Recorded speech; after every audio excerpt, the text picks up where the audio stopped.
નમસ્કાર મિત્રો, સ્વાગત છે લેટ ફાર્મર યુટ્યુબ ચેનલમાં. મિત્રો, આજે આપણે વિડીયોના માધ્યમથી મળ્યા છીએ. તો મિત્રો, આપણે કટિંગ લીધા પછી શું શું પ્રોબ્લેમ આવતી હોય છે એના માટે વિડીયો બનાવ્યો છે. તો મિત્રો, સેકન્ડ સ્ટેજ કટિંગ લઈ લીધેલું છે, તમે જોઈ શકો છો. અને મિત્રો, નવો ગ્રોથ આવ્યો છે. તો જે મિત્રો પાંદડી દેખાય છે એનામાં તમે જોઈ શકો છો.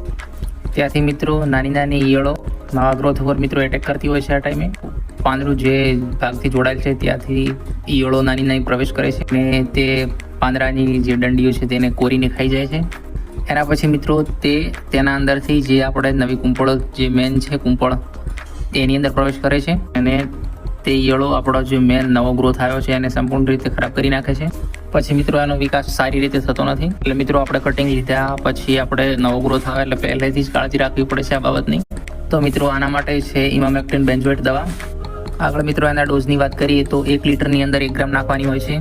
અને જો તમે 15 લીટરના પંપનો યુઝ કરતા હો તો આંબાની અંદર 15 ગ્રામથી 20 ગ્રામ તમે નાખી શકો છો. જેવી ઈયળો હોય એ ટાઈપ તમે 20 ગ્રામ સુધી તમે નાખી શકો છો.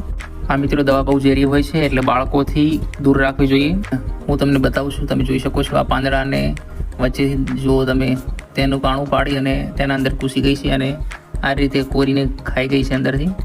આ મિત્રો નવા ગ્રોથ માટે બહુ નુકસાનકારક છે અને પછી પ્લાન્ટનો જલ્દી ગ્રોથ પણ થતો નથી. અને તમે જો ફર્સ્ટ સ્ટેજ કટિંગ લેશો અને આ પ્રોબ્લેમ આવશે તો તમારા પ્લાન્ટને સુકાવાનો પણ ભય રહેશે.